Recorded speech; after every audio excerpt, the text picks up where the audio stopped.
Hey Fox, hello and welcome to this YouTube channel. In this video, I'm gonna teach you how to reinstall the Microsoft Photos in your Windows 11 PC or laptop. So if you have issues like your photos is missing or not working or not responding properly, then I'll teach you how to reinstall it. So without any further ado, let's begin. Firstly, we need to proceed at the button search bar, and by here, please type for PowerShell. Once you have typed it, a best match would appear, which is a Windows PowerShell system. Click on Run as Administrator to continue.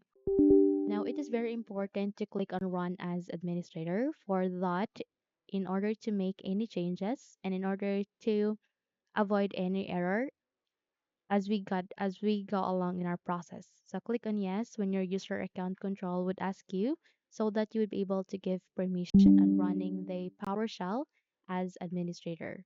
So here, please type the command text, okay? I'll be including this at the description box below, so no worries for that. All you need to do is you need to copy it, please.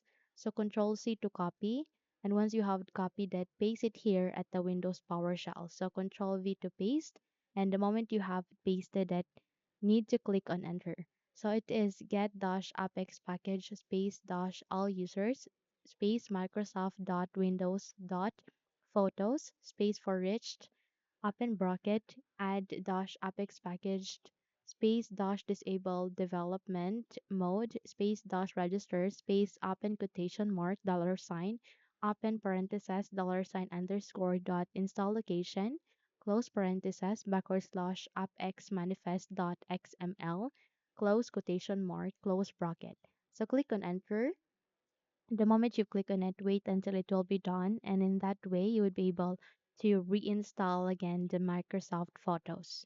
So once you're done, you can now close the window and navigate to the button search bar again, type for Photos, and once you have typed it, wait until a best match would appear, which is your Microsoft Photos. I can see it here under the apps and not in the best match.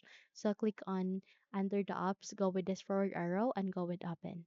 So the moment you click on open, wait until a window which is your Microsoft Photos is now opening or running in our Windows 11 PC or laptop. So now it's working this time on. Okay, you can sign into Drive to keep your photos protected with OneDrive, where you can back up your photos and keep them stored. You can also proceed on clicking on next. Just go to photos and there you have that. You can check on your favorites. You can also access your gallery and your OneDrive. So you can also import photos here and save it here. So close the window and you're good to go. Now if you think this video helped you a lot, then don't forget to subscribe. Hit the like button as well as the bell icon to be updated for more tutorials like this. Thank you for watching this video and have a good day.